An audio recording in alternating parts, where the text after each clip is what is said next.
बहुत ही ਸਤਿਕਾਰਯੋਗ ਗੁਰੂ ਰੂਪ ਗੁਰੂ ਸਵਾਰੇ ਖਾਲਸਾ ਜੀ। ਆਓ ਸਭ ਤੋਂ ਪਹਿਲਾਂ ਗੁਰਦੇਵ ਪਾਤਸ਼ਾਹ ਦੀ ਬਖਸ਼ਿਸ਼ ਮੁਕੱਦਸ ਫਤਿਹ ਬੁਲੰਦ ਕਰੀਏ। ਪਿਆਰ ਸਹਿਤ ਆਖਣਾ ਜੀ, ਵਾਹਿਗੁਰੂ ਜੀ ਕਾ ਖਾਲਸਾ, ਵਾਹਿਗੁਰੂ ਜੀ ਕੀ ਫਤਿਹ। ਲੰਬੇ ਸਮੇਂ ਦੀ ਜੱਦੋ ਜਹਿਦ ਤੋਂ ਬਾਅਦ ਅਫਗਾਨਿਸਤਾਨ ਦੇ ਉੱਪਰ ਤਾਲਿਬਾਨ ਨੇ ਕਬਜ਼ਾ ਕੀਤਾ, ਜਾਂ ਕਹਿ ਸਕਦੇ ਹਾਂ ਕਿ 2 ਦਹਾਕਿਆਂ ਦੀ ਇੱਕ ਲੰਬੀ ਲੜਾਈ ਤੋਂ ਬਾਅਦ ਉਹ ਦੁਬਾਰਾ ਉੱਥੋਂ ਦੀ ਰਾਜਸੀ ਸੱਤਾ ਦੇ ਉੱਪਰ ਕਾਬਜ਼ ਹੋਏ ਨੇ। ਤਾਲਿਬਾਨ ਸ਼ਬਦ ਅਕਸਰ ਜਦੋਂ ਸਾਡੀ ਮਾਨਸਿਕਤਾ ਦੇ ਵਿੱਚ ਆਉਂਦਾ ਹੈ ਤਾਂ ਜਿਹੜੀ ਇਸ ਸ਼ਬਦ ਤੋਂ ਬਾਅਦ ਸਾਡੀ ਮਾਨਸਿਕਤਾ ਦੇ ਵਿੱਚ ਤਸਵੀਰ ਬਣਦੀ ਹੈ ਉਹ ਇੱਕ ਹਥਿਆਰਬੰਦ ਵਿਅਕਤੀ ਦੀ ਬਣਦੀ ਹੈ। ਬੇਸ਼ੱਕ ਕਿ ਤਾਲਿਬਾਨ ਦਾ ਅਰਥ ਮਿਲੀਟੈਂਟ, ਅੱਤਵਾਦੀ, ਖਾੜਕੂ ਜਾਂ ਟੈਰਰਿਸਟ ਨਹੀਂ। ਤਾਲਿਬਾਨ ਤਾਲਿਬ ਦਾ ਬਹੁਵਚਨ ਹੈ। ਤਾਲਿਬ ਸ਼ਬਦ ਫਾਰਸੀ ਤੋਂ ਆਇਆ ਹੈ। ਪਸ਼ਤੂਨ ਭਾਸ਼ਾ ਦੇ ਵਿੱਚ ਵੀ ਇਸ ਦੀ ਵਰਤੋਂ ਇਸੇ ਤਰ੍ਹਾਂ ਹੀ ਹੁੰਦੀ ਹੈ। ਭਾਈ ਸਾਹਿਬ ਭਾਈ ਨੰਦ ਲਾਲ ਨੇ ਆਪਣੀ ਰਚਨਾ ਦੇ ਵਿੱਚ ਤਾਲਿਬਾਨ ਕੀ ਹੈ ਬਹੁਤ ਪਿਆਰਾ ਵਿਖਿਆਨ ਕੀਤਾ।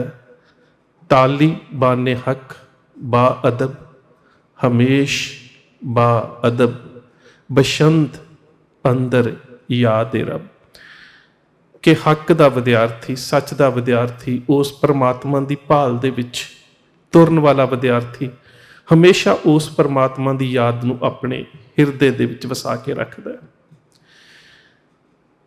ਤਾਲਿਬਾਨ ਨੇ ਕਬਜ਼ਾ ਤਾਂ ਅਫਗਾਨਿਸਤਾਨ ਦੇ ਉੱਪਰ ਕੀਤਾ ਹੈ, ਪਰ ਸੋਸ਼ਲ ਮੀਡੀਆ ਦੇ ਉੱਪਰ ਸਾਡੇ ਸਿੱਖ ਵੀਰਾਂ ਦੇ ਜਿਸ ਤਰ੍ਹਾਂ ਦੇ ਪ੍ਰਤੀਕਰਮ ਆ ਰਹੇ ਨੇ, ਇੰਜ ਲੱਗਦਾ ਹੈ ਜਿਵੇਂ ਫੌਰੀ ਤੌਰ ਤੇ ਉੱਪਰ ਸਾਨੂੰ ਕੋਈ ਬਹੁਤ ਵੱਡਾ ਲਾਭ ਹੋ ਗਿਆ ਹੋਵੇ, ਤੇ ਕਿਤੇ ਕੁਛ ਵੀਰ ਜਿਹੜੇ ਨੇ ਉਸ ਗੱਲ ਦੀ ਕਹਿ ਰਹੇ, ਉਸ ਵਿਚਾਰਧਾਰਾ ਦੀ ਵਿਰੋਧਤਾ ਦੇ ਵਿੱਚ ਵੀ ਨੇ। ਤਾਂ ਮੈਂ ਜੋ ਕਰ ਸੋਸ਼ਲ ਮੀਡੀਆ ਤੇ ਜੋ ਕੁਛ ਮਹਿਸੂਸ ਕੀਤਾ ਹੈ ਕਿ ਇਸਲਾਮ ਦੇ ਜਿਹੜੇ ਵੱਖ-ਵੱਖ ਕਹਿ ਸਕਦੇ ਹੋ ਕਿ ਸਿਲਸਿਲੇ ਨੇ ਜਾਂ ਉਹਨਾਂ ਦੇ ਸਕੂਲ ਆਫ ਥਾਟ ਨੇ, ਉਹਨਾਂ ਦੇ ਵਿੱਚ ਅਫਗਾਨਿਸਤਾਨ ਦੇ ਉੱਪਰ ਤਾਲਿਬਾਨ ਦੀ ਜਿੱਤ ਦੀ ਚਰਚਾ ਅਜੇ ਇੰਨੀ ਜ਼ਿਆਦਾ ਸਰਗਰਮੀ ਦੇ ਨਾਲ ਨਹੀਂ ਛਿੜੀ ਜਿੰਨੀ ਸਾਡੇ ਸਿੱਖ ਖਿੱਤਿਆਂ ਦੇ ਵਿੱਚ ਇਸ ਚਰਚਾ ਨੇ ਸਰਗਰਮੀ ਫੜੀ ਹੈ, ਜਾਂ ਜਿਸ ਤਰ੍ਹਾਂ ਦੇ ਨਾਲ ਬੜੀ ਸ਼ਿੱਦਤ ਦੇ ਨਾਲ, ਜਿਸ ਤਰ੍ਹਾਂ ਦੇ ਨਾਲ ਸਾਡੇ ਛੋਟੇ-ਛੋਟੇ ਲੇਖ ਲਿਖਣ ਦੇ ਜਾਂ ਕਮੈਂਟ ਕਰਨ ਦੇ ਕਹਿ ਸਕਦੇ ਹੋ ਕਿ ਸ਼ੁਰੂਆਤ ਹੋਈ ਹੈ। ਪਰ ਮੈਂ ਇੱਕ ਬੇਨਤੀ ਕਰਾਂ, ਕੇਵਲ ਤੇ ਕੇਵਲ ਸਿੱਖਾਂ ਦੇ ਖਿੱਤੇ ਪੰਜਾਬ ਦੇ ਉੱਪਰ ਜਾਂ ਸਿੱਖ ਕੌਮੀਅਤ ਦੇ ਕਿਸੇ ਸੰਘਰਸ਼ ਦੇ ਉੱਪਰ ਤਾਲਿਬਾਨ ਦੀ ਇਸ ਜਿੱਤ ਦਾ ਕੋਈ ਫੌਰੀ ਅਸਰ ਨਹੀਂ ਪਵੇਗਾ। ਦੂਸਰੀ ਗੱਲ, ਜਿੰਨਾ ਕੁ ਅਸਰ ਪਵੇਗਾ ਉਹ ਅਸਰ ਓਨਾ ਕੁ ਹੋਵੇਗਾ ਜਿੰਨਾ ਕੁ ਜਿਹੜਾ ਇਸ ਖਿੱਤੇ ਦੇ ਅੰਦਰ ਦੇਸ਼ਾਂ ਦਾ ਧਰੁਵੀਕਰਨ ਹੋ ਰਿਹਾ, ਜਿਹੜੀ ਪੋਲਰਾਈਜੇਸ਼ਨ ਹੋ ਰਹੀ ਹੈ, ਜਿਸ ਤਰ੍ਹਾਂ ਦੇਸ਼ਾਂ ਦੇ ਧੜੇ ਬਣ ਰਹੇ ਨੇ, ਉਹਨਾਂ ਬਣ ਰਹੀ ਧੜੇਬੰਦੀ ਦੇ ਵਿੱਚ ਅਫਗਾਨਿਸਤਾਨ ਦੇ ਤਾਲਿਬਾਨ ਕਿਸ ਧੜੇ ਦੇ ਨਾਲ ਖੜੇ ਹੁੰਦੇ ਨੇ, ਉਸ ਤੋਂ ਪਤਾ ਲੱਗੇਗਾ ਕਿ ਕਿਹੜੀ ਧਿਰ, ਕਿਹੜਾ ਖਿੱਤਾ, ਕਿਹੜੀ ਕੌਮੀਅਤ ਵਧੇਰੇ ਅਸਰ ਅੰਦਾਜ਼ ਹੁੰਦੀ ਹੈ। ਸੋ ਅਜੇ ਜੋ ਕੁਛ ਵੀ ਅਸੀਂ ਜ਼ਾਹਿਰ ਕਰ ਰਹੇ ਹਾਂ ਉਹ ਤਕਰੀਬਨ ਸਾਡੀਆਂ ਜਾਂ ਤਾਂ ਕਹਿ ਦਿਓ ਕਿ ਹਵਾ ਦੇ ਵਿੱਚ ਗੱਲਾਂ ਨੇ, ਜਾਂ ਅਜੇ ਕੇਵਲ ਕਿਆਸ ਰਾਈਆਂ ਨੇ।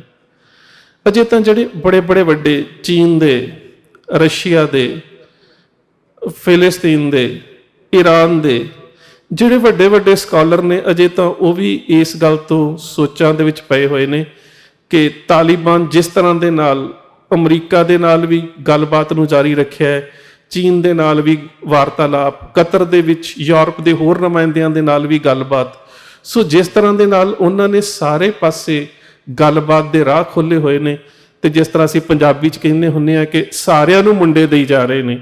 ਸੋ ਅਜੇ ਤਾਲਿਬਾਨ ਦਾ ਜਿਹੜਾ ਊਠ ਹੈ ਉਹ ਕਿਸ ਕਰਵਟ ਬੈਠੇਗਾ, ਇਹਦੇ ਬਾਰੇ ਅਜੇ ਕੋਈ ਵੀ ਕਹਿ ਸਕਦੇ ਹੋ ਕਿ ਪੁਖਤਾ ਜਾਣਕਾਰੀ ਜਾਂ ਪੁਖਤਾ ਫੈਸਲਾ ਜਾਂ ਕੰਕਰੀਟ ਕੋਈ ਡਿਸੀਜ਼ਨ ਇਹਦੇ ਬਾਰੇ ਕਿ ਇੰਜ ਹੀ ਹੋਵੇਗਾ, ਉਹ ਨਜ਼ਰੀਆ ਨਹੀਂ ਦਿੱਤਾ ਜਾ ਸਕਦਾ। ਦੂਸਰੀ ਗੱਲ ਹੈ ਕਿ ਜਿੰਨਾ ਚਿਰ ਤੱਕ ਮੈਂ ਇਸ ਲੈਕਚਰ ਦੇ ਵਿੱਚ ਕੇਵਲ ਤੇ ਕੇਵਲ ਇਹ ਦੱਸਣ ਦਾ ਯਤਨ ਕਰਾਂਗਾ ਕਿ ਉਹਨਾਂ ਦਾ ਜਿਹੜਾ ਇਸਲਾਮਿਕ ਜੂਰਿਸਪ੍ਰੂਡੈਂਸ ਹੈ, ਜਿਸ ਨੂੰ ਸ਼ਰੀਅਤ ਕਹਿੰਦੇ ਨੇ, ਤੇ ਜਿਹੜਾ ਉਹਨਾਂ ਦਾ ਖਾਸ ਕਰਕੇ ਤਾਲਿਬਾਨ ਦਾ ਸਕੂਲ ਆਫ ਥਾਟ ਹੈ, ਉਹ ਸਾਡੇ ਵਾਸਤੇ ਜਾਂ ਕਿਸੇ ਹੋਰ ਦੇ ਵਾਸਤੇ ਉਹ ਉਸ ਦਾਇਰੇ ਦੇ ਵਿੱਚੋਂ ਨਹੀਂ ਨਿਕਲਣਗੇ। ਤੇ ਜਿੰਨਾ ਕੁ ਕੂਟਨੀਤਿਕ ਨਜ਼ਰੀਏ ਤੋਂ ਉਹ ਨਿਕਲਣਗੇ, ਉਹ ਅੰਤਰਰਾਸ਼ਟਰੀ ਜਿਹੜੇ ਬਦਲਾਅ ਨੇ ਜਾਂ ਅੰਤਰਰਾਸ਼ਟਰੀ ਪੱਧਰ ਦੇ ਉੱਪਰ ਜਿਸ ਤਰ੍ਹਾਂ ਉਹਨਾਂ ਨੇ ਵਿਚਰਨਾ ਹੈ, ਉਹ ਉਸ ਨੂੰ ਮੱਦੇ ਨਜ਼ਰ ਰੱਖ ਕੇ ਜਿਹੜੇ ਆ ਉਹ ਆਪਣੀ ਕੂਟਨੀਤੀ ਦੇ ਵਿੱਚ ਕੋਈ ਬਦਲਾਅ ਲੈ ਕੇ ਆਉਣਗੇ। ਸੋ ਸਭ ਤੋਂ ਪਹਿਲੀ ਗੱਲ ਕਿ ਉਹਨਾਂ ਦਾ ਕਹਿ ਸਕਦੇ ਹੋ ਕਿ ਜਿਹੜਾ ਇਸਲਾਮਿਕ ਯੂਰਿਸਪ੍ਰੂਡੈਂਸ ਜਾਂ ਜਿਹੜਾ ਸਕੂਲ ਆਫ ਥਾਟ, ਉਹਨੂੰ ਸਮਝਣਾ ਬਹੁਤ ਜ਼ਰੂਰੀ ਹੈ। ਜਿੰਨਾ ਚਿਰ ਤੱਕ ਅਸੀਂ ਉਸ ਨੂੰ ਨਹੀਂ ਸਮਝਾਂਗੇ, ਉਹਨਾਂ ਚਿਰ ਤੱਕ ਜਿਹੜੀ ਉਹਨਾਂ ਦੀ ਰਾਜਸੀ ਧਾਰਮਿਕ ਆਈਡੀਓਲੋਜੀ ਹੈ, ਵਿਚਾਰਧਾਰਾ ਹੈ, ਉਹਨੂੰ ਨਹੀਂ ਸਮਝ ਪਾਵਾਂਗੇ। ਤੇ ਜਿੰਨਾ ਚਿਰ ਤੱਕ ਉਹਨੂੰ ਨਹੀਂ ਸਮਝਾਂਗੇ, ਉਹਨਾਂ ਚਿਰ ਸਾਨੂੰ ਇਹ ਪਤਾ ਨਹੀਂ ਲੱਗ ਸਕਦਾ ਕਿ ਅਫਗਾਨਿਸਤਾਨ ਦੀ ਇਸ ਹਕੂਮਤ ਦੇ ਨਾਲ ਜਿਹੜੀ ਹੁਣ ਤਾਲਿਬਾਨਾਂ ਦੇ ਹੱਥ ਦੇ ਵਿੱਚ ਆਈ ਹੈ, ਰਾਜਨੀਤੀ ਦੇ ਉੱਪਰ, ਇਸ ਖਿੱਤੇ ਦੇ ਉੱਪਰ, ਘੱਟ ਗਿਣਤੀ ਕੌਮੀਅਤਾਂ ਦੇ ਉੱਪਰ ਜਾਂ ਸਰਹੱਦੀ ਹਿੰਦੁਸਤਾਨ ਤੇ ਪਾਕਿਸਤਾਨ ਦੇ ਇਲਾਕਿਆਂ ਦੇ ਉੱਪਰ ਇਸ ਦਾ ਕੀ ਅਸਰ ਪਵੇਗਾ। ਸੋ ਪਹਿਲੀ ਗੱਲ ਤਾਂ ਜਦੋਂ ਅਸੀਂ ਵੇਖਦੇ ਹਾਂ ਕਿ ਜਿਹੜੀ ਇਸਲਾਮਿਕ ਸ਼ਰਅ, ਉਸ ਦੇ ਵਿੱਚ ਉਹਨਾਂ ਦੇ ਦੋ ਪ੍ਰਾਇਮਰੀ ਸੋਰਸ ਹੁੰਦੇ ਨੇ, ਪਹਿਲੇ ਦਰਜੇ ਦੇ ਸਰੋਤ ਤੇ ਦੋ ਦੂਜੇ ਦਰਜੇ ਦੇ ਸਰੋਤ ਨੇ। ਪਹਿਲੇ ਦਰਜੇ ਦੇ ਆਧਾਰਿਤ ਸਰੋਤਾਂ ਦੇ ਅਨੁਸਾਰ ਉਸ ਸ਼ਰਅ ਦੇ ਵਿੱਚ ਕਿਸੇ ਤਰ੍ਹਾਂ ਦੀ ਕੋਈ ਤਬਦੀਲੀ ਨਾ ਕੀਤੀ ਹੈ, ਨਾ ਕਰਨਗੇ। ਉਹਦੇ ਵਿੱਚ ਮੁਕੱਦਸ ਕੁਰਾਨ ਸ਼ਰੀਫ ਆ ਜਾਂਦੇ ਨੇ ਤੇ ਸੁਨਾਹ, ਉਹਨਾਂ ਕਹਿ ਸਕਦੇ ਹੋ ਕਿ ਰਵਾਇਤਾਂ ਨੂੰ ਕਿਹਾ ਜਾਂਦਾ ਹੈ ਜਿਹੜੀਆਂ ਇਸਲਾਮ ਧਰਮ ਦੇ ਬਾਨੀ ਰਸੂਲ ਮੁਹੰਮਦ ਸਾਹਿਬ ਦੇ ਜੀਵਨ ਦੇ ਨਾਲ ਜੁੜੀਆਂ ਹੋਈਆਂ ਨੇ, ਕਿ ਉਹਨਾਂ ਨੇ ਕਿਸੇ ਮੁੱਦੇ ਜਾਂ ਕਿਸੇ ਸਮੱਸਿਆ ਦੇ ਉੱਪਰ ਆਪਣੇ ਵਿਚਾਰ ਕੀ ਪੇਸ਼ ਕੀਤੇ। ਉਸ ਤੋਂ ਬਾਅਦ ਇਸਲਾਮੀ ਸ਼ਰਅ ਦੇ ਵਿੱਚ ਦੂਸਰੇ ਦਰਜੇ ਦੇ ਸਰੋਤ ਆ ਜਾਂਦੇ ਨੇ, ਜਿਨ੍ਹਾਂ ਦੇ ਵਿੱਚ ਇੱਕ ਹੈ ਇਸਮਾ, ਇੱਕ ਹੈ ਕਿਆਸ। ਇਜ਼ਮਾ ਦੇ ਵਿੱਚ ਜਿਹੜੀ ਗੱਲ ਆਉਂਦੀ ਹੈ, ਉਹ ਆਉਂਦੀ ਹੈ ਕਿ ਇਸਲਾਮੀ ਸਕਾਲਰਸ ਜਿਹੜੇ ਨੇ, ਜਿਸ ਤਰ੍ਹਾਂ ਅੱਜ ਵੀ ਕਚਹਿਰੀ ਦੇ ਵਿੱਚ ਕੋਈ ਕੇਸ ਜਾਂਦਾ ਹੈ ਤਾਂ ਜਿਹੜੇ ਵਕੀਲ ਨੇ ਉਹ ਵੀ ਪੁਰਾਣੇ ਕੇਸਾਂ ਦੇ ਫੈਸਲੇ ਜਿਹੜੇ ਵਾਚ ਕੇ ਜੱਜ ਦੇ ਅੱਗੇ ਰੱਖਦੇ ਨੇ, ਤੇ ਜੱਜ ਵੀ ਕਈ ਵਾਰੀ ਫੈਸਲਾ ਦੇਣ ਤੋਂ ਪਹਿਲਾਂ ਉਸੇ ਤਰ੍ਹਾਂ ਦੇ ਪੁਰਾਣੇ ਕੇਸਾਂ ਦੇ ਜਿਹੜੇ ਡਿਸੀਜਨ ਹੁੰਦੇ ਨੇ ਉਹਨਾਂ ਨੂੰ ਜਿਹੜਾ ਵਾਚਦੇ ਨੇ। ਉਸ ਨੂੰ ਇਸਲਾਮ ਦੇ ਵਿੱਚ ਉਹ ਸ਼ਰਅ ਦਾ ਸੈਕੰਡਰੀ ਸੋਰਸ ਉਸ ਨੂੰ ਕਿਹਾ ਜਾਂਦਾ ਇਜ਼ਮਾ, ਕਿ ਕਿਸੇ ਸਮੇਂ ਜੇਕਰ ਕੋਈ ਸਮੱਸਿਆ ਆਈ ਤਾਂ ਉਸ ਸਮੇਂ ਜਿਹੜੇ ਇਸਲਾਮ ਦੇ ਉਲਮਾ ਸੀ, ਜਿਹੜੇ ਉਹਨਾਂ ਦੇ ਸਕਾਲਰ ਸੀ, ਉਹਨਾਂ ਨੇ ਉਸ ਦੇ ਉੱਪਰ ਫੈਸਲਾ ਕਿਵੇਂ ਦਿੱਤਾ। ਤੇ ਉਸ ਤੋਂ ਬਾਅਦ ਇਸੇ ਸੈਕੰਡਰੀ ਸੋਰਸ ਦੇ ਵਿੱਚ ਆ ਜਾਂਦਾ ਹੈ ਕਿਆਸ। ਕਿਆਸ ਇਸ ਤਰ੍ਹਾਂ ਹੁੰਦਾ ਹੈ ਕਿ ਮੌਜੂਦਾ ਜਿਹੜੇ ਹਾਲਾਤ ਨੇ ਵਰਤਮਾਨ ਦੇ ਵਿੱਚ ਇਸਲਾਮੀ ਸ਼ਰਅ ਤੋਂ ਬਾਹਰ ਜਾ ਕੇ ਕਹਿ ਸਕਦੇ ਹੋ ਕਿ ਥੋੜੀ ਜਿਹੀ ਫਲੈਕਸੀਬਿਲਿਟੀ ਦੇ ਵਿੱਚ ਅਜਿਹੇ ਫੈਸਲੇ ਲਏ ਜਾਣੇ ਜਿਹੜੇ ਸ਼ਰਅ ਦੇ ਅਨੁਕੂਲ ਹੋਣ। ਮਿਸਾਲ ਦੇ ਤੌਰ ਤੇ ਇਸਲਾਮ ਦੇ ਮੁਤਾਬਕ ਨਸ਼ਿਆਂ ਦੀ ਵਰਤੋਂ, ਸ਼ਰਾਬ ਦੀ ਮਨਾਹੀ ਹੈ, ਪਰ ਜਿਸ ਸਮੇਂ ਸ਼ਰਾਬ ਦੀ ਮਨਾਹੀ ਕੀਤੀ ਗਈ ਉਸ ਸਮੇਂ ਸਮੈਕ, ਕੋਕੇਨ, ਹੀਰੋਇਨ ਇਵੇਂ ਦੇ ਨਸ਼ੇ ਨਹੀਂ ਸਨ। ਸੋ ਅੱਜ ਜਦੋਂ ਇਹਨਾਂ ਨਸ਼ਿਆਂ ਦੀ ਮਨਾਹੀ ਕੀਤੀ ਜਾਂਦੀ ਹੈ ਤੇ ਉਹਦੇ ਵਿੱਚ ਹਵਾਲਾ ਇਹੀ ਦਿੱਤਾ ਜਾਂਦਾ ਹੈ ਕਿ ਇਸਲਾਮ ਦੇ ਮੁਤਾਬਕ ਨਸ਼ੇ ਕਰਨੇ ਮਨਾ ਨੇ। ਸੋ ਉਦੋਂ ਸ਼ਰਾਬ ਸੀ, ਪਰ ਜੇਕਰ ਉਹ ਸਰੀਰ ਦੇ ਵਾਸਤੇ ਹਾਨੀਕਾਰਕ ਗਿਣੀ ਜਾਂਦੀ ਹੈ ਤਾਂ ਇਹ ਨਸ਼ੇ ਵੀ ਹਾਨੀਕਾਰਕ ਗਿਣੇ ਜਾਂਦੇ ਨੇ। ਇਸ ਕਰਕੇ ਜਿਹੜੇ ਇਸ ਤਰ੍ਹਾਂ ਦੇ ਫੈਸਲੇ ਲਏ ਜਾਂਦੇ ਨੇ ਕਿ ਜਿਹੜੇ ਵਰਤਮਾਨ ਦੇ ਵਿੱਚ ਸਮੱਸਿਆਵਾਂ ਨੇ, ਉਹਨਾਂ ਸਮੱਸਿਆਵਾਂ ਤੋਂ ਬਚਣ ਜਾਂ ਬਚਾਉਣ ਦੇ ਵਾਸਤੇ ਪੁਰਾਣੇ ਸਮਿਆਂ ਦੇ ਵਿੱਚ ਜਿਸ ਤਰ੍ਹਾਂ ਦੇ ਫੈਸਲੇ ਲਏ ਗਏ, ਉਹਨਾਂ ਦੇ ਅਨੁਕੂਲ ਫੈਸਲੇ ਲੈਣੇ, ਥੋੜਾ ਅੱਗੇ ਵੱਧ ਕੇ ਉਸ ਨੂੰ ਇਜ਼ਮਾ ਜਾਂ ਇਸ ਨੂੰ ਕਿਆਸ ਕਿਹਾ ਜਾਂਦਾ ਹੈ। ਸੋ ਉਸ ਤੋਂ ਜਿਹੜੀ ਸਭ ਤੋਂ ਵੱਡੀ ਗੱਲ ਆ ਜਾਂਦੀ ਹੈ ਕਿ ਇਸਲਾਮ ਦੇ ਸਕੂਲ ਆਫ ਥਾਟ। ਹੁਣ ਮੈਂ ਇੱਕ ਬੇਨਤੀ ਕਰਦਾ ਵਾਂ ਕਿ ਜਿਹੜੇ ਤਾਲਿਬਾਨ ਨੇ ਸੱਤਾ 'ਚ ਆਉਣ ਤੋਂ ਬਾਅਦ ਜਿਹੜੇ ਬਦਲਾਅ ਲੈ ਕੇ ਆਉਣਗੇ ਉਹ ਕਿਆਸ ਦੇ ਵਿੱਚ ਲੈ ਕੇ ਆਉਣਗੇ ਕਿ ਅੱਜ ਦੇ ਸਮੇਂ ਦੇ ਵਿੱਚ ਕੂਟਨੀਤਿਕ ਤੌਰ ਤੇ ਅੰਤਰਰਾਸ਼ਟਰੀ ਪੱਧਰ ਦੇ ਉੱਪਰ ਜਿਹੜੀਆਂ ਤਬਦੀਲੀਆਂ ਹੋ ਰਹੀਆਂ ਨੇ ਉਹਦੇ ਮੁਤਾਬਕ ਉਹਨਾਂ ਨੇ ਰਾਜਨੀਤਿਕ ਤੌਰ ਤੇ ਕਿਸ ਤਰ੍ਹਾਂ ਦੇ ਨਾਲ ਵਿਚਰਨਾ ਹੈ। ਪਰ ਜਿਹੜੇ ਪ੍ਰਾਇਮਰੀ ਉਹਨਾਂ ਦੇ ਸ਼ਰਅ ਦੇ, ਸ਼ਰੀਅਤ ਦੇ ਕਾਨੂੰਨ ਦੇ ਜਿਹੜੇ ਸਰੋਤ ਨੇ, ਜਿਨ੍ਹਾਂ ਦੇ ਵਿੱਚ ਕੁਰਾਨ ਸ਼ਰੀਫ ਔਰ ਸੁਨਾਹ ਆ ਜਾਂਦੇ ਨੇ, ਹਦੀਸਾਂ ਆ ਜਾਂਦੀਆਂ ਨੇ, ਉਹਦੇ ਵਿੱਚ ਮੇਰੇ ਖਿਆਲ ਦੇ ਨਾਲ ਕੋਈ ਤਬਦੀਲੀ ਉਹਨਾਂ ਇਸਲਾਮੀ ਸ਼ਰਅ ਦੇ ਜਾਂ ਸ਼ਰੀਅਤ ਦੇ ਕਾਨੂੰਨਾਂ ਦੇ ਵਿੱਚ ਨਹੀਂ ਲੈ ਕੇ ਆਉਣਗੇ। ਅਗਲੀ ਗੱਲ ਆ ਜਾਂਦੀ ਹੈ ਕਿ ਉਹ ਕਿਹੜੇ ਸਕੂਲ ਆਫ ਥਾਟ ਦੇ ਨਾਲ ਜੁੜੇ ਹੋਏ ਨੇ। ਅਕਸਰ ਜਦੋਂ ਤੁਸੀਂ ਤਾਲਿਬਾਨ ਦੇ ਜਿਹੜੇ ਮੁਖੀ ਨੇ ਮੁੱਲਾ ਉਮਰ ਦੇ ਬਾਰੇ ਜਦੋਂ ਪੜ੍ਹਦੇ ਹੋ ਤੇ ਨਾਲ ਆ ਜਾਂਦਾ ਹੈ ਕਿ ਮੁੱਲਾ ਉਮਰ ਦਿਓਬੰਦੀ। ਬੇਸ਼ੱਕ ਉਹ ਦੁਨੀਆ ਤੋਂ ਜਾ ਚੁੱਕਾ ਹੈ, ਹੁਣ ਉਸ ਦਾ ਬੇਟਾ ਮੁਹੰਮਦ ਯਕੂਬ ਹੈ। ਪਰ ਜਦੋਂ ਤੁਸੀਂ ਪੜ੍ਹੋਗੇ ਉਹਨਾਂ ਦੀ ਵਿਚਾਰਧਾਰਾ ਜਾਂ ਇਸਲਾਮਿਕ ਜਿਹੜਾ ਸਕੂਲ ਆਫ ਥਾਟ ਦੀ, ਤਾਂ ਗੱਲ ਆਵੇਗਾ ਦਿਓਬੰਦੀ। ਹੁਣ ਦਿਓਬੰਦੀ ਹੈ, ਉਹ ਤਾਂ ਦਿਓਬੰਦ ਤਾਂ ਹਿੰਦੁਸਤਾਨ ਦੇ ਵਿੱਚ ਹੈ, ਭਾਰਤ ਦੇ ਵਿੱਚ ਹੈ, ਨਨੌਤੇ ਦੇ ਕੋਲ। ਇਹ ਉਹੀ ਜਿਸ ਨੂੰ ਜਾਮੀਆ ਦਾਰੁਲ ਉਲੂਮ ਦਿਓਬੰਦ ਕਿਹਾ ਜਾਂਦਾ ਹੈ, ਤੇ ਏਸ਼ੀਆ ਦੇ ਵਿੱਚ ਮੰਨਿਆ ਜਾਂਦਾ ਹੈ ਕਿ ਇਸਲਾਮ ਦਾ ਸਭ ਤੋਂ ਵੱਡਾ ਵਿਦਿਅਕ ਕੇਂਦਰ ਹੈ, ਜਿਸ ਦੀ ਜਿਹੜੀ ਨੀਂਹ ਹੈ ਉਹ ਨਨੌਤਾ ਦੇ ਮੁਹੰਮਦ ਕਾਸਿਮ ਨੇ ਰੱਖੀ ਸੀ। ਤੇ ਇਹਦੇ ਜਿਹੜੇ ਪਹਿਲੇ ਉਸਤਾਦ ਸੀ ਉਹ ਮੁਹੰਮਦ ਦਿਓਬੰਦੀ ਸੀ, ਤੇ ਪਹਿਲਾ ਵਿਦਿਆਰਥੀ ਵੀ ਇੱਕ ਸੀ, ਉਸ ਦਾ ਨਾਮ ਸੀ ਮਹਿਮੂਦ ਹਸਨ ਦਿਓਬੰਦੀ। ਸੋ ਕਹਿਣ ਤੋਂ ਭਾਵ ਹੈ ਕਿ ਦਿਓਬੰਦ। ਹੁਣ ਮੁੱਲਾ ਉਮਰ ਪਾਕਿਸਤਾਨ ਦੇ ਦਿਓਬੰਦੀ ਸਕੂਲ ਦਾ ਵਿਦਿਆਰਥੀ। ਹੁਣ ਜਿਹੜਾ ਦਿਓਬੰਦ ਹੈ, ਇਹ ਹੈ ਤੇ ਇਸਲਾਮ ਦਾ ਵਿਦਿਆ ਦਾ ਕੇਂਦਰ, ਪਰ ਉਹ ਕਿਸ ਸਕੂਲ ਆਫ ਥਾਟ ਦੇ ਨਾਲ ਜੁੜੇ ਹੋਏ ਨੇ? ਇਸਲਾਮ ਦੇ ਵਿੱਚ 4 ਸਕੂਲ ਆਫ ਥਾਟ, ਸੁੰਨੀਆਂ ਦੇ ਵਿੱਚ, ਸ਼ੀਆ ਦੇ ਵਿੱਚ ਅੱਗੋਂ ਫਿਰ ਬਹੁਤ ਜ਼ਿਆਦਾ ਨੇ। ਇਸੇ ਤਰ੍ਹਾਂ ਦੇ ਨਾਲ ਜਦੋਂ ਅਸੀਂ ਗੱਲ ਕਰਾਂਗੇ ਸਿਲਸਿਲਾ ਦੀ, ਜਿਨ੍ਹਾਂ ਦੇ ਵਿੱਚ ਨਿਜ਼ਾਮੀ ਆ ਜਾਂਦੇ ਨੇ, ਕਾਦਰੀ ਆ ਜਾਂਦੇ ਨੇ, ਉਸ ਤੋਂ ਬਾਅਦ ਨਕਸ਼ਬੰਦੀ ਆ ਜਾਂਦੇ ਨੇ, ਉਹ ਵੱਖਰੀ ਇੱਕ ਸ਼ਾਖਾ ਹੈ। ਪਰ ਜਿਹੜੇ ਸੁੰਨੀ, ਜਿਹੜਾ ਇਸਲਾਮ ਦਾ ਸੁੰਨੀ ਵਰਗ ਹੈ, ਉਹਦੇ ਵਿੱਚ ਜਦੋਂ ਅਸੀਂ ਸਕੂਲ ਆਫ ਥਾਟ ਦੀ ਗੱਲ ਕਰਾਂਗੇ ਤਾਂ ਪ੍ਰਮੁੱਖ ਤੌਰ ਤੇ ਜਿਹੜੇ ਨੇ ਉਹ 4 ਆ ਜਾਣਗੇ, ਜਿਨ੍ਹਾਂ ਨੂੰ ਮਦਾਹ ਕਿਹਾ ਜਾਂਦਾ ਹੈ।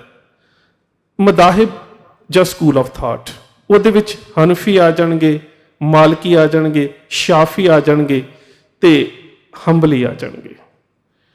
ਹੁਣ ਇਹ ਜਿਹੜਾ ਦਿਓਬੰਦ ਹੈ, ਜਾਮੀਆ ਦਾਰੁਲ ਉਲੂਮ, ਇਹ ਹਨਫੀ ਜਿਹੜਾ ਸਕੂਲ ਆਫ ਥਾਟ ਹੈ ਉਹਦੇ ਨਾਲ ਜੁੜਿਆ ਹੋਇਆ।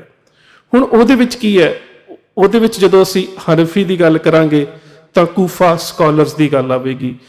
ਜਦੋਂ ਕੂਫਾ ਸਕਾਲਰਸ ਦੀ ਗੱਲ ਆਵੇਗੀ ਤੇ ਇਸਲਾਮ ਦੇ ਚੌਥੇ ਖਲੀਫੇ ਹਜ਼ਰਤ ਅਲੀ ਦੀ ਗੱਲ ਆਵੇਗੀ, ਜਿਸ ਨੂੰ ਸ਼ੀਆ ਜਿਹੜੇ ਨੇ ਉਹ ਪਹਿਲਾ ਖਲੀਫਾ ਮੰਨਦੇ ਨੇ। ਪਰ ਖੈਰ, ਫਿਰ ਅਸੀਂ ਕਿਉਂਕਿ ਸੁੰਨੀ ਸਕੂਲ ਆਫ ਥਾਟ ਦੀ ਗੱਲ ਕਰ ਰਹੇ ਹਾਂ, ਕਿਉਂਕਿ ਜਦੋਂ ਤੁਸੀਂ ਤਾਲਿਬਾਨ ਦੀ ਵਿਚਾਰਧਾਰਾ ਨੂੰ, ਮੈਂ ਪਹਿਲਾਂ ਵੀ ਗੱਲ ਕੀਤੀ ਸੀ ਕਿ ਉਹਨਾਂ ਦੀ ਧਾਰਮਿਕ ਤੇ ਰਾਜਸੀ ਵਿਚਾਰਧਾਰਾ ਨੂੰ ਸਮਝਣ ਤੋਂ ਬਿਨਾਂ ਤੁਸੀਂ ਉਹਨਾਂ ਦੀ ਕੂਟਨੀਤੀ ਤੇ ਆਉਣ ਵਾਲੇ ਸਮੇਂ ਦੇ ਵਿੱਚ ਉਹਨਾਂ ਦਾ ਰਾਜ ਪ੍ਰਬੰਧ ਕਿਵੇਂ ਦਾ ਹੋਵੇਗਾ, ਉਹਦੇ ਬਾਰੇ ਕਿਆਫੇ ਨਹੀਂ ਲਗਾ ਸਕਦੇ। ਮੈਂ ਕਿਆਫੇ ਕਹਿ ਰਿਹਾ ਕਿਉਂਕਿ ਮੈਂ ਆਰੰਭ ਦੇ ਵਿੱਚ ਕਿਹਾ ਸੀ ਕਿ ਪੁਖਤਾ ਤੌਰ ਤੇ ਕੁਝ ਨਹੀਂ ਕਿਹਾ ਜਾ ਸਕਦਾ ਕਿ ਅਫਗਾਨਿਸਤਾਨ ਦੇ ਵਿੱਚ ਅਗਲਾ ਸ਼ਾਸਨ ਕਾਲ ਕਿਵੇਂ ਦਾ ਹੋਵੇਗਾ। ਪਰ ਜਿਹੜੇ ਅਸੀਂ ਕਿਆਫੇ ਲਗਾ ਸਕਦੇ ਹਾਂ, ਕਿਆਸ ਲਗਾਈਆਂ ਲਗਾ ਸਕਦੇ ਹਾਂ, ਉਹਦੇ ਵਿੱਚ ਇਹੀ ਗੱਲ ਹੁੰਦੀ ਹੈ ਕਿ ਜਿਹੜਾ ਵੀ ਧੜਾ ਰਾਜਸੀ ਸੱਤਾ ਦੇ ਉੱਪਰ ਕਾਬਜ਼ ਹੁੰਦਾ ਹੈ, ਉਹ ਕਿਸ ਸਕੂਲ ਆਫ ਥਾਟ ਦੇ ਨਾਲ ਜੁੜਿਆ ਹੋਇਆ। ਜਿਸ ਵੇਲੇ ਇਸਲਾਮ ਧਰਮ ਦੇ ਵਿੱਚ ਸੁੰਨੀ ਵਰਗ ਦੇ ਅਨੁਸਾਰ ਚੌਥੇ ਖਲੀਫੇ ਹਜ਼ਰਤ ਅਲੀ, ਜਿਹੜੇ ਰਸੂਲ ਮੁਹੰਮਦ ਸਾਹਿਬ ਦੇ ਬੇਟੀ ਫਾਤਿਮਾ ਦੇ ਪਤੀ ਵੀ ਸਨ, ਜਦੋਂ ਉਹਨਾਂ ਨੇ ਇਸਲਾਮ ਦਾ ਕੇਂਦਰ ਕੂਫਾ ਵਿਖੇ ਕਹਿ ਸਕਦੇ ਹੋ ਤਬਦੀਲ ਕੀਤਾ, ਤਾਂ ਉਸ ਵੇਲੇ ਜਿਹੜੇ ਸਹਾਬਾ ਜਿਨ੍ਹਾਂ ਨੇ ਜਾਂ ਤਾਂ ਰਸੂਲ ਮੁਹੰਮਦ ਸਾਹਿਬ ਦੇ ਕੋਲੋਂ ਕੁਝ ਸੁਣਿਆ ਸੀ ਜਾਂ ਵੇਖਿਆ ਸੀ, ਜਾਂ ਉਹਨਾਂ ਦੀਆਂ ਕੁਝ ਖੂਬੀਆਂ ਦੇ ਜਾਣਕਾਰ ਸਨ, ਉਹਨਾਂ ਦੇ ਰਾਹੀਂ ਜਿਹੜਾ ਇਸਲਾਮੀ ਸ਼ਰ੍ਹਾ ਨੂੰ ਗਠਿਤ ਕੀਤਾ। ਤੇ ਕਾਫੀ ਸਾਰੇ ਜਿਹੜੇ ਸਕਾਲਰ ਸੀਗੇ, ਜਿਨ੍ਹਾਂ ਨੂੰ ਕੂਫਾ ਸਕਾਲਰਸ ਦੇ ਨਾਮ ਦੇ ਨਾਲ ਇਤਿਹਾਸ ਦੇ ਵਿੱਚ ਤੁਸੀਂ ਵੇਖਦੇ ਹੋ, ਉਹਨਾਂ ਦੇ ਵਿੱਚੋਂ ਅਬੂ ਹਨੀਫਾ, ਉਹਨਾਂ ਨੇ ਬਹੁਤ ਸਾਰੀ ਇਸਲਾਮੀ ਸ਼ਰ੍ਹਾ ਨੂੰ ਕਹਿ ਸਕਦੇ ਹੋ ਕਿ ਗਠਿਤ ਕੀਤਾ, ਜਾਂ ਸ਼ਰੀਅਤ ਦੇ ਜਿਹੜੇ ਅਸੂਲ, ਜਾਂ ਜਿਹਨੂੰ ਤੁਸੀਂ ਕਹਿ ਸਕਦੇ ਹੋ ਕਿ ਇਸਲਾਮੀ ਕਾਨੂੰਨ ਜਿਹੜੇ ਸੀ, ਉਹਨਾਂ ਨੂੰ ਬਣਾਉਣ ਦੇ ਵਿੱਚ ਇੱਕ ਵੱਡਾ ਯੋਗਦਾਨ ਪਾਇਆ। ਔਰ ਜਿਹੜੀ ਟਰਮ ਤੁਸੀਂ ਅਕਸਰ ਸਿੱਖ ਸਰੋਤਾਂ ਦੇ ਵਿੱਚ ਵੀ, ਜਦੋਂ ਅਸੀਂ ਔਰੰਗਜ਼ੇਬ ਦੇ ਸਮੇਂ ਦੀ ਗੱਲ ਕਰਦੇ ਹਾਂ, 18ਵੀਂ ਸਦੀ ਦੀ ਗੱਲ ਕਰਦੇ ਹਾਂ, ਤਾਂ ਤੁਹਾਡੇ ਸਾਹਮਣੇ ਕੁਝ ਸ਼ਬਦ ਆ ਜਾਂਦੇ ਨੇ, ਦਾਰੁਲ ਕੁਫਰ, ਦਾਰੁਲ ਹਰਬ ਤੇ ਦਾਰੁਲ ਇਸਲਾਮ। ਹੁਣ ਦਾਰੁਲ ਹਰਬ ਉਹ ਚੀਜ਼ ਹੈ ਕਿ ਜਿੱਥੇ ਇਸਲਾਮ ਤਾਂ ਹੈ, ਹੋ ਸਕਦਾ ਕਿ ਰਾਜਸੀ ਗੱਦੀ ਦੇ ਉੱਪਰ ਕਾਬਜ਼ ਵੀ ਇਸਲਾਮ ਹੋਵੇ, ਪਰ ਉੱਥੇ ਹੋਰ ਧਰਮਾਂ ਦੇ ਲੋਕ ਵੀ ਆਪਣੀਆਂ ਆਪਣੀਆਂ ਮਾਨਤਾਵਾਂ ਦੀ ਪ੍ਰੈਕਟਿਸ ਕਰਦੇ ਨੇ। ਪਰ ਜਿਹੜਾ ਅਫਗਾਨਿਸਤਾਨ ਦੇ ਵਿੱਚ ਤਾਲਿਬਾਨ ਦਾ ਨਿਸ਼ਾਨਾ ਹੈ, ਉਹ ਉਸ ਨੂੰ ਜਿਹੜਾ ਹੈ ਉਹ ਇਸਲਾਮ ਦਾ ਦਾਰੁਲ ਇਸਲਾਮ ਦੇਸ਼, ਦਾਰੁਲ ਇਸਲਾਮ, ਜਿਸ ਨੂੰ ਤੁਸੀਂ ਕਹਿ ਸਕਦੇ ਹੋ ਕਿ ਜਿੱਥੇ ਇਸਲਾਮ ਦਾ ਕਾਨੂੰਨ, ਇਸਲਾਮ ਦੀ ਰਾਜ ਸੱਤਾ, ਇਸਲਾਮ ਨੂੰ ਮੰਨਣ ਵਾਲੇ ਲੋਕ, ਇਸਲਾਮ ਨੂੰ ਪੂਰੀ ਤਰ੍ਹਾਂ ਦੇ ਨਾਲ कह सकते हो कि समर्पित लोग ਜਿਹੜੇ ਉਹ ਰਹਿੰਦੇ ਨੇ ਉਸ ਨੂੰ ਦਾਰੁਲ ਇਸਲਾਮ ਕਿਹਾ ਜਾਂਦਾ ਹੈ। ਸੋ ਜਿਹੜਾ ਦਿਓਬੰਦ ਦਾ ਇਹ ਪੱਖ ਹੈ ਕਿ ਉਹ ਹਨਫੀ ਸਕੂਲ ਆਫ ਥਾਟ ਦੇ ਨਾਲ ਜੁੜੇ ਹੋਏ ਨੇ, ਅਬੂ ਹਨੀਫਾ ਦੀ ਜਿਹੜੀ ਵਿਚਾਰਧਾਰਾ ਹੈ। ਹੁਣ ਹਿੰਦੁਸਤਾਨ ਦੇ ਵਿੱਚ ਤੇ ਪਾਕਿਸਤਾਨ ਦੇ ਵਿੱਚ ਬੇਸ਼ੱਕ ਕਿ ਪਾਕਿਸਤਾਨ ਦੇ ਵਿੱਚ ਜਿਹੜੇ ਦਿਓਬੰਦੀ ਵਿਚਾਰਧਾਰਾ ਨਾਲ ਸੰਬੰਧਿਤ ਜਿਹੜੇ ਮਦਰਸੇ ਨੇ ਉਹਨਾਂ ਦੀ ਗਿਣਤੀ 65 ਤੋਂ 70% ਹੈ। ਹਿੰਦੁਸਤਾਨ ਦੇ ਵਿੱਚ ਜਿਹੜੀ ਦਿਓਬੰਦੀ ਵਿਚਾਰਧਾਰਾ ਹੈ ਜਾਮੀਆ ਦਾਰੁਲ ਇਲਮ ਦੀ, ਉਹ ਇਸਲਾਮਿਕ ਸਟੇਟ ਦੀ ਤਾਂ ਗੱਲ ਕਰਦੇ ਨੇ, ਪਰ ਉਹ ਕਹਿੰਦੇ ਨੇ ਕਿ ਇਸਲਾਮਿਕ ਸਟੇਟ ਦੀ ਪ੍ਰਾਪਤੀ ਦੇ ਵਾਸਤੇ ਜਿਹੜਾ ਰਾਹ ਹੈ ਉਹ ਹਥਿਆਰਬੰਦ ਨਹੀਂ ਹੋਣਾ ਚਾਹੀਦਾ, ਹਿੰਸਕ ਨਹੀਂ ਹੋਣਾ ਚਾਹੀਦਾ। ਸ਼ਾਇਦ ਇਸ ਦੇ ਬਾਰੇ ਉਹਨਾਂ ਨੇ ਇੱਕ ਫਤਵਾ ਵੀ ਜਾਰੀ ਕੀਤਾ ਹੋਇਆ ਹੈ। ਪਰ ਇਹ ਜਿਹੜਾ ਸਕੂਲ ਹੈ ਜਾਂ ਇਹ ਜਿਹੜੀ ਵਿਚਾਰਧਾਰਾ ਇਹਦੇ ਕੇਂਦਰ ਪਾਕਿਸਤਾਨ ਦੇ ਵਿੱਚ ਵੀ ਨੇ, ਬੰਗਲਾਦੇਸ਼ ਦੇ ਵਿੱਚ ਵੀ ਨੇ, ਇੰਗਲੈਂਡ ਦੇ ਵਿੱਚ ਵੀ ਨੇ, ਯੂਰਪ ਦੇ ਵਿੱਚ ਵੀ ਨੇ, ਅਫਰੀਕਾ ਦੇ ਵਿੱਚ ਵੀ ਨੇ, ਤੇ ਉੱਥੇ ਉਹ ਖੁੱਲ੍ਹ ਕੇ ਜਦੋਂ ਇਸਲਾਮਿਕ ਸਟੇਟ ਦੀ ਗੱਲ ਕਰਦੇ ਨੇ ਤੇ ਇਹਦੇ ਨਾਲ ਨਾਲ ਉਹ ਹਥਿਆਰਬੰਦ ਸੰਘਰਸ਼ ਦੀ ਜਿਹੜੀ ਗੱਲ ਹੈ ਉਹ ਵੀ ਕਰਦੇ ਨੇ। ਹੁਣ ਇਸੇ ਤਰ੍ਹਾਂ ਮੁੱਲਾ ਉਮਰ ਇਸੇ ਹੀ ਇਸਲਾਮਿਕ ਜਿਹੜਾ ਸਕੂਲ ਆਫ ਥਾਟ ਹੈ ਇਹਦੇ ਨਾਲ ਜੁੜੇ ਹੋਏ ਨੇ, ਜਿਹਦੇ ਵਿੱਚ ਦਾਰੁਲ ਇਸਲਾਮ ਦੀ ਗੱਲ ਆਉਂਦੀ ਹੈ। ਇਸੇ ਕਰਕੇ ਜੇਕਰ ਤੁਸੀਂ ਅੱਜ ਵੀ ਪੜ੍ਹਦੇ ਹੋ ਤਾਂ ਜਦੋਂ ਤਾਲਿਬਾਨ ਜਦੋਂ ਅਫਗਾਨਿਸਤਾਨ ਨੂੰ ਅੰਗਰੇਜ਼ੀ ਦੇ ਵਿੱਚ ਲਿਖਦੇ ਨੇ ਤੇ ਉਹ ਕਹਿੰਦੇ ਨੇ ਕਿ ਇਸਲਾਮਿਕ ਐਮੀਰੇਟ ਆਫ ਅਫਗਾਨਿਸਤਾਨ, ਕਿ ਅਫਗਾਨਿਸਤਾਨ ਦੀ ਇਸਲਾਮਿਕ ਧਰਤੀ, ਜਿਸ ਨੂੰ ਅਸੀਂ ਫਿਰ ਜੇਕਰ ਉਹਨਾਂ ਦੀ ਟਰਮ ਦੇ ਵਿੱਚ ਜਾਵਾਂਗੇ ਤਾਂ ਦਾਰੁਲ ਇਸਲਾਮ ਜਿਹੜਾ ਉਹੀ ਕਿਹਾ ਜਾਵੇਗਾ।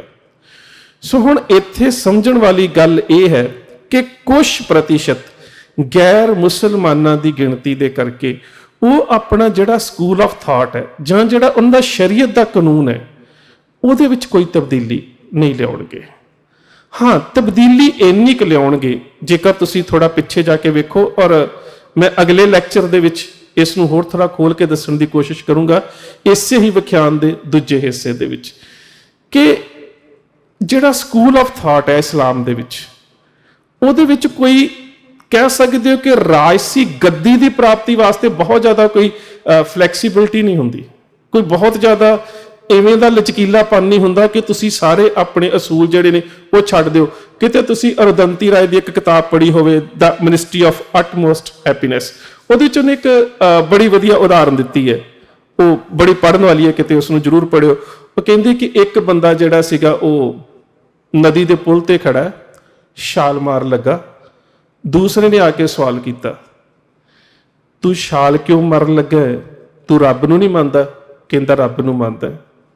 ਕਹਿੰਦਾ ਕਿਹੜੇ ਰੱਬ ਨੂੰ? ਕਹਿੰਦਾ ਅੱਲਾ ਨੂੰ। ਕਹਿੰਦਾ ਮੈਂ ਵੀ ਅੱਲਾ ਨੂੰ ਮੰਨਦਾ। ਕਹਿੰਦਾ ਮੁਸਲਮਾਨ ਹੈ? ਕਹਿੰਦਾ ਹਾਂ। ਬਚਾਉਣ ਵਾਲਾ ਕਹਿੰਦਾ ਮੈਂ ਵੀ ਮੁਸਲਮਾਨ ਹੈ। ਛਾਲ ਨਾ ਮਾਰ, ਮੈਂ ਵੀ ਮੁਸਲਮਾਨ ਹੈ। ਫਿਰ ਕਹਿੰਦਾ ਤੂੰ ਸ਼ੀਆ ਹੈ ਕਿ ਸੁੰਨੀ? ਛਾਲ ਮਾਰਨ ਵਾਲਾ ਕਹਿੰਦਾ ਸੁੰਨੀ। ਕਹਿੰਦਾ ਮੈਂ ਵੀ ਸੁੰਨੀ ਹਾਂ। ਫਿਰ ਕਹਿੰਦਾ ਕਿ ਹੁਣ ਦੱਸ ਤੂੰ ਦਿਓਬੰਦੀ ਹੈ ਕਿ ਬਰੇਲਵੀ ਹੈ? ਉਹ ਕਹਿੰਦਾ ਮੈਂ ਬਰੇਲਵੀ ਹਾਂ। ਕਹਿੰਦਾ ਮੈਂ ਵੀ ਬਰੇਲਵੀ ਹਾਂ। ਫਿਰ ਉਹ ਅੱਗੇ ਜਾ ਕੇ ਉਹ ਕਹਿੰਦਾ ਵੀ ਤੂੰ ਜਿਹੜਾ ਵਾ ਉਹ ਤਨਜ਼ੀਹੀ ਅਜ਼ਮਾਤੀ ਹੈ ਕਿ ਤਨਜ਼ੀਹੀ ਫਰਹਾਤੀ ਹੈ? ਉਹ ਕਹਿੰਦਾ ਫਰਹਾਤੀ। ਤੇ ਫਿਰ ਅਗਲਾ ਸਵਾਲ ਕਰਦਾ ਹੈ ਕਿ ਤੂੰ ਜਿਹੜਾ ਸਕੂਲ ਆਫ ਥਾਟ ਹੈ ਜਾਂ ਉਹ ਅਜ਼ਮੇਰ ਦੇ ਨਾਲ ਜੁੜਿਆ ਹੋਇਆ ਹੈ ਕਿ ਮੇਵਾਤ ਦੇ ਨਾਲ ਜੁੜਿਆ ਹੋਇਆ ਹੈ? ਉਹ ਕਹਿੰਦਾ ਕਿ ਮੈਂ ਤੇ ਮੇਵਾਤ ਦੇ ਨਾਲ ਜੁੜਿਆ ਹੋਇਆ। ਕਹਿੰਦਾ ਮਾਰ ਦੇ ਛਾਲ, ਫਿਰ ਤੂੰ ਮੇਰੇ ਵਾਸਤੇ ਕਾਫਰ ਹੈ। ਕਿ ਇੰਨੀਆਂ ਚੀਜ਼ਾਂ ਰਲਣ ਤੋਂ ਬਾਅਦ, ਇੰਨੀਆਂ ਸਾਂਝਾਂ ਤੋਂ ਬਾਅਦ ਵੀ ਉੱਥੇ ਕਿਸੇ ਤਰ੍ਹਾਂ ਦੀ ਕੋਈ ਫਲੈਕਸੀਬਿਲਿਟੀ ਨਹੀਂ ਹੁੰਦੀ। ਮੈਂ ਜੇ ਕਹਿ ਦਵਾਂ ਕਿ ਵਿਚਾਰਧਾਰਕ ਤੌਰ ਦੇ ਉੱਪਰ ਉਹ ਆਪਣੀ ਜਿਹੜਾ ਸ਼ਰੀਅਤ ਦਾ ਕਾਨੂੰਨ ਹੈ ਉਹਦੇ ਵਿੱਚ ਜਿਹੜੇ ਪਹਿਲੇ ਉਹਨਾਂ ਦੇ ਪ੍ਰਾਇਮਰੀ ਸੋਰਸ ਨੇ, ਜਿਨ੍ਹਾਂ ਦੇ ਵਿੱਚ ਮੁਕੱਦਸ ਕੁਰਾਨ ਸ਼ਰੀਫ ਤੇ ਹਦੀਸ ਆ ਜਾਂਦੀ ਹੈ, ਉਹਦੇ ਵਿੱਚ ਕੋਈ ਤਬਦੀਲੀ ਨਹੀਂ ਆਵੇਗੀ। ਹੁਣ ਤਬਦੀਲੀ ਕਿਸ ਚੀਜ਼ ਦੇ ਵਿੱਚ ਆਵੇਗੀ? ਵੈਸੇ ਤੇ ਮੈਨੂੰ ਖੋਲ ਕੇ ਮੈਂ ਪਹਿਲਾਂ ਵੀ ਗੱਲ ਕੀਤੀ ਹੈ ਕਿ ਜਦੋਂ ਅਸੀਂ ਬਾਰ-ਬਾਰ ਸੋਸ਼ਲ ਮੀਡੀਆ ਦੇ ਉੱਪਰ ਇਸ ਨੂੰ ਸਿੱਖਾਂ ਦੇ ਨਾਲ ਜੋੜ ਕੇ ਵੇਖ ਰਹੇ ਹਾਂ ਤੇ ਇਹ ਕੋਈ ਬੁਰੀ ਗੱਲ ਵੀ ਨਹੀਂ ਹੈ, ਇਹਨੂੰ ਵੇਖਣਾ ਵੀ ਪਵੇਗਾ। ਔਰ ਜਿਹੜੀਆਂ ਵਿਸ਼ਵ ਵਿਆਪੀ ਪੱਧਰ ਦੇ ਉੱਪਰ ਹੋ ਰਹੀਆਂ ਤਬਦੀਲੀਆਂ ਨੇ, ਜੇ ਉਹਨਾਂ ਤਬਦੀਲੀਆਂ ਦੇ ਉੱਪਰ, ਉਸ ਤਰ੍ਹਾਂ ਦੇ ਧਰੁਵੀਕਰਨ ਦੇ ਉੱਪਰ ਜਿਹੜੀਆਂ ਘੱਟ ਗਿਣਤੀ ਕੌਮੀਅਤਾਂ ਜੇ ਨਜ਼ਰ ਨਹੀਂ ਰੱਖਣਗੀਆਂ ਤਾਂ ਭਵਿੱਖ ਦੇ ਵਾਸਤੇ, ਉਹਨਾਂ ਦੇ ਵਾਸਤੇ ਕਹਿ ਸਕਦੇ ਹੋ ਕਿ ਹੋਰ ਵੀ ਖਤਰੇ ਜਿਹੜੇ ਨੇ ਉਹ ਹੋ ਸਕਦੇ ਨੇ। ਸੋ ਇਹਦੇ 'ਚ ਕੋਈ ਸ਼ੱਕ ਨਹੀਂ ਹੈ ਕਿ ਅਸਰ ਪਵੇਗਾ, ਪਰ ਕਿੰਨਾ ਕੁ ਅਸਰ ਪਵੇਗਾ? ਮੈਂ ਤੁਹਾਨੂੰ ਇੱਕ ਉਦਾਹਰਨ ਦਿੰਦਾ। ਜਦੋਂ ਮੈਂ ਉਹਨਾਂ ਦੀ ਇਸਲਾਮਿਕ ਯੂਰਿਸਪ੍ਰੂਡੈਂਸ ਦੀ ਗੱਲ ਕੀਤੀ ਸੀ ਤੇ ਉਹਦੇ 'ਚ ਮੈਂ ਜਿਹੜੇ 2 ਪ੍ਰਾਇਮਰੀ ਸੋਰਸ ਤੇ 2 ਸੈਕੰਡਰੀ ਸੋਰਸ ਦੱਸੇ ਸੀ। ਉਹਨਾਂ ਦੇ ਵਿੱਚ ਇੱਕ ਸੀ ਕਿਆਸ। ਕਿਆਸ ਦੇ ਵਿੱਚ ਸੀ ਕਿ ਅੱਜ ਦੇ ਮੌਜੂਦਾ ਸੰਦਰਭ ਦੇ ਵਿੱਚ ਜੇ ਕੋਈ ਸ਼ਰਅ ਦੇ ਕਾਨੂੰਨ ਦੇ ਵਿੱਚ ਤਬਦੀਲੀ ਲਿਆਉਣੀ ਹੈ ਤੇ ਪੁਰਾਤਨ ਜਿਹੜੇ ਵਰਤਾਰੇ ਨੇ ਉਹਨਾਂ ਦੇ ਮੱਦੇ ਨਜ਼ਰ ਲਿਆਂਦੀ ਜਾ ਸਕਦੀ ਹੈ। ਹੁਣ ਜਿਸ ਸਮੇਂ ਪਹਿਲਾਂ ਜਿਹੜੇ ਤਾਲਿਬਾਨ ਨੇ ਜਦੋਂ ਅਫਗਾਨਿਸਤਾਨ ਦੀ ਰਾਜ ਸੱਤਾ ਦੇ ਉੱਪਰ ਕਾਬਜ਼ ਹੋਏ ਸੀ ਤਾਂ ਉਸ ਵੇਲੇ ਉਹਨਾਂ ਨੇ ਅਫੀਮ ਦੀ ਖੇਤੀ ਦੇ ਉੱਪਰ ਪੂਰੀ ਤਰ੍ਹਾਂ ਦੇ ਨਾਲ ਪਾਬੰਦੀ ਲਗਾ ਦਿੱਤੀ ਸੀ। ਪਰ ਹੁਣ 20 ਸਾਲਾਂ ਦੇ ਸੰਘਰਸ਼ ਦੇ ਵਿੱਚ ਉਹਨਾਂ ਨੇ ਇਹ ਗੱਲ ਵੇਖੀ ਕਿ ਨਹੀਂ, ਜੇਕਰ ਦੁਨੀਆ ਦੀਆਂ ਵੱਡੀਆਂ ਸ਼ਕਤੀਆਂ ਦੇ ਨਾਲ ਲੜਨਾ ਹੈ ਤੇ ਕੂਟਨੀਤਿਕ ਪੱਧਰ ਦੇ ਉੱਪਰ ਵੱਡੇ ਕਹਿ ਸਕਦੇ ਹੋ ਕਿ ਫੈਸਲੇ ਲੈਣੇ ਨੇ ਤਾਂ ਤੁਹਾਨੂੰ ਆਰਥਿਕ ਤੌਰ ਤੇ ਮਜ਼ਬੂਤ ਹੋਣਾ ਪਵੇਗਾ। ਤੇ ਉਸ ਆਰਥਿਕ ਮਜ਼ਬੂਤੀ ਵਾਸਤੇ ਇਹੀ ਜਿਹੜੇ ਲੋਕ ਉੱਥੇ ਅਫੀਮ ਦੀ ਖੇਤੀ ਕਰਦੇ ਸੀ ਉਹਨਾਂ ਦੇ ਕੋਲੋਂ ਮਾਮਲਾ ਅਗਰਾਉਣਾ ਸ਼ੁਰੂ ਕੀਤਾ। ਤੇ ਜਿਹੜੀਆਂ ਲੈਬੋਰਟਰੀਜ਼ ਉੱਥੇ ਦੇ ਛੋਟੇ ਕਾਰਖਾਨੇ ਅਮਰੀਕਾ ਦੇ ਮੀਡੀਆ ਦੇ ਮੁਤਾਬਕ ਬਹੁਤ ਸਾਰੇ ਤਬਾਹ ਕਰ ਦਿੱਤੇ, ਪਰ ਕੋਈ ਬਹੁਤ ਵੱਡਾ ਕਾਰਖਾਨਾ ਨਹੀਂ ਹੁੰਦਾ ਜਿੱਥੇ ਅਫੀਮ ਤੋਂ ਹੀਰੋਇਨ ਤੇ ਸਮੈਕ ਵਗੈਰਾ ਕਨਵਰਟ ਕੀਤੀ ਜਾਂਦੀ ਹੈ ਜਾਂ ਬਣਾਈ ਜਾਂਦੀ ਹੈ। ਉਹਨਾਂ ਨੇ ਉਹਨਾਂ ਦੇ ਕੋਲੋਂ ਵੀ ਪੈਸੇ ਲੈਣੇ ਸ਼ੁਰੂ ਕਰਤੇ ਕਿਉਂਕਿ ਉਹਨਾਂ ਨੂੰ ਇਹ ਪਤਾ ਲੱਗ ਗਿਆ ਕਿ ਜੇਕਰ ਇਸ ਜੰਗ ਨੂੰ ਜਿੱਤਣਾ ਹੈ ਤੇ ਆਰਥਿਕ ਤੌਰ ਦੇ ਉੱਪਰ ਨਿਰਭਰ ਹੋਣਾ ਬੜਾ ਜ਼ਰੂਰੀ ਹੈ। ਇਸੇ ਕਰਕੇ ਜਿਹੜਾ ਉਹਨਾਂ ਦਾ ਆਰਥਿਕ ਬਜਟ ਸੀਗਾ ਉਹ 400 ਮਿਲੀਅਨ ਤੋਂ 1700 ਮਿਲੀਅਨ ਤੱਕ ਚਲਾ ਗਿਆ। ਉਹਦੇ ਪਿੱਛੇ ਇਹੀ ਸੀ ਕਿ ਜਿੱਥੇ ਉਹਨਾਂ ਨੂੰ ਬਾਹਰੋਂ ਇਸਲਾਮਿਕ ਸਟੇਟ ਦੇ ਵਾਸਤੇ ਡੋਨੇਸ਼ਨ ਆਈ, ਉਹਨਾਂ ਨੇ ਰਾਖੀ ਕਰ ਦੀ ਗੱਲ ਕਰਾਂ ਤਾਂ 18ਵੀਂ ਸਦੀ ਦੇ ਵਿੱਚ ਸਿੱਖ ਮਿਸਲਾਂ ਵੀ ਇਲਾਕਿਆਂ ਦੇ ਕੋਲੋਂ ਲਿਆ ਕਰਦੀਆਂ ਸੀ ਕਿ ਇਸ ਇਲਾਕੇ ਦੇ ਵਿੱਚ ਤੁਹਾਨੂੰ ਕੋਈ ਬਾਹਰੋਂ ਹਮਲਾਵਰ ਤੰਗ ਨਹੀਂ ਕਰੇਗਾ, ਸਾਡੇ ਵੱਲੋਂ ਕੋਈ ਖਤਰਾ ਨਹੀਂ ਹੋਵੇਗਾ ਤੇ ਇਹਦੇ ਇਵਜ਼ ਦੇ ਵਿੱਚ ਤੁਸੀਂ ਸਾਨੂੰ ਇੰਨਾ ਕਿ ਜਿਹੜਾ ਅਨਾਜ ਜਾਂ ਉਸ ਅਨਾਜ ਦੇ ਬਰਾਬਰ ਦੀ ਉਹਨੇ ਮੁੱਲ ਦੇ ਵਾਸਤੇ ਉਹਨੇ ਪੈਸੇ ਜਿਹੜੇ ਉਹ ਸਾਨੂੰ ਦੇ ਦਿਓ, ਜਿਸ ਨੂੰ ਰਾਖੀ ਕਰਕੇ ਆ ਜਾਂਦਾ ਸੀ। ਸੋ ਇਹ 3-4 ਜਿਹੜੇ ਕਹਿ ਸਕਦੇ ਹੋ ਕਿ ਉਹਨਾਂ ਨੇ ਆਪਣੇ ਆਮਦਨੀ ਦੇ ਜਿਹੜੇ ਸਰੋਤ ਸੀਗੇ ਉਹਨਾਂ ਦੇ ਵਿੱਚੋਂ ਆਪਣੀ ਆਰਥਿਕ ਹਾਲਤ ਨੂੰ ਸਹੀ ਕੀਤਾ। ਔਰ ਜੇਕਰ ਵੇਖਿਆ ਜਾਵੇ ਤਾਂ ਇਹ ਵੀ ਉਹਨਾਂ ਕਿਤੇ ਨਾ ਕਿਤੇ ਸ਼ਰੀਅਤ ਦੇ ਵਿੱਚ ਇੱਕ ਥੋੜੀ ਜਿਹੀ ਤਬਦੀਲੀ ਲਿਆਂਦੀ ਕਿ ਨਹੀਂ, ਜੇਕਰ ਇਸਲਾਮ ਦੇ ਆਧਾਰਿਤ ਰਾਜਸੀ ਖਿੱਤੇ ਦੇ ਉੱਪਰ ਕਾਬਜ਼ ਹੋਣਾ ਤੇ ਆਰਥਿਕ ਹਾਲਤ ਮਜਬੂਰ ਕਰਨੀ ਪਵੇਗੀ, ਤੇ ਜੇ ਆਰਥਿਕ ਹਾਲਤ ਮਜ਼ਬੂਤ ਕਰਨੀ ਹੈ ਤੇ ਖਿੱਤੇ ਦੇ ਵਿੱਚ ਜਿਹੜੇ ਆਰਥਿਕ ਸਰੋਤ ਨੇ ਉਹਨਾਂ ਦੇ ਉੱਪਰ ਕਾਬਜ਼ ਹੋਣਾ ਪਵੇਗਾ। ਹੁਣ ਅਸੀਂ ਅਗਲਾ ਜਿਹੜਾ ਵਿਖਿਆਨ ਹੈ ਉਹਦੇ ਵਿੱਚ ਗੱਲ ਕਰਾਂਗੇ ਕਿ ਸਿੱਖਾਂ ਦਾ ਇਸ ਕੂਟਨੀਤੀ ਦੇ ਨਾਲ ਕਿੰਨਾ ਕੁ ਸੰਬੰਧ ਹੈ, ਜਾਂ ਫਿਰ 18ਵੀਂ ਸਦੀ ਦੇ ਵਿੱਚ ਵੀ ਸਿੱਖ ਉੱਥੇ ਵਸਦੇ ਰਹੇ ਨੇ ਤੇ ਉਦੋਂ ਸਾਡਾ ਅਫਗਾਨਾਂ ਦੇ ਨਾਲ ਵੈਰ ਵੀ ਬੜਾ ਰਿਹਾ ਹੈ। ਉਸ ਸਮੇਂ ਜਿਹੜੇ ਕਹਿ ਸਕਦੇ ਹੋ ਕਿ ਵਸਦੇ ਹੋਏ ਸਿੱਖ ਉਹ ਸੁਰੱਖਿਅਤ ਕਿਵੇਂ ਰਹੇ, ਜਾਂ ਅੱਜ ਦੇ ਸਮੇਂ ਦੇ ਵਿੱਚ ਕਿਹੜੀਆਂ ਸਿੱਖ ਸੰਸਥਾਵਾਂ ਨੇ ਜੇਕਰ ਇਸ ਖਿੱਤੇ ਦੇ ਵਿੱਚ ਤਾਲਿਬਾਨ ਜਿਹੜੇ ਨੇ ਇੱਕ ਵਧੀਆ ਕੂਟਨੀਤਿਕ ਜਾਂ ਵਧੀਆ ਰਾਜਨੀਤਿਕ ਪ੍ਰਬੰਧ ਨੂੰ ਸਿਰਜਣ ਦੀ ਗੱਲ ਕਰਦੇ ਨੇ ਤਾਂ ਉੱਥੇ ਜਿਹੜਾ ਸਿੱਖ ਭਾਈਚਾਰਾ ਹੈ ਉਹਦੇ ਵਾਸਤੇ ਕਿਵੇਂ ਦੀਆਂ ਸੰਭਾਵਨਾਵਾਂ ਜਿਹੜੀਆਂ ਨੇ ਉਹਨਾਂ ਦੇ ਉੱਪਰ ਵਿਚਾਰ ਕੀਤੀ ਜਾ ਸਕਦੀ ਹੈ। ਸੋ ਇਹ ਅਸੀਂ ਅਗਲੇ ਕਹਿ ਸਕਦੇ ਹਾਂ ਕਿ ਪੜਾਅ ਦੇ ਵਿੱਚ ਸਾਂਝਾ ਕਰਨ ਦਾ ਯਤਨ ਕਰਾਂਗੇ। ਫਿਲਹਾਲ ਇੰਨੀਆਂ ਕੁ ਬੇਨਤੀਆਂ ਪ੍ਰਵਾਨ। ਫਤਿਹ ਦੀ ਸਾਂਝ ਪਿਆਰ ਸਹਿਤ ਆਖਣਾ ਜੀ। ਵਾਹਿਗੁਰੂ ਜੀ ਕਾ ਖਾਲਸਾ, ਵਾਹਿਗੁਰੂ ਜੀ ਕੀ ਫਤਿਹ।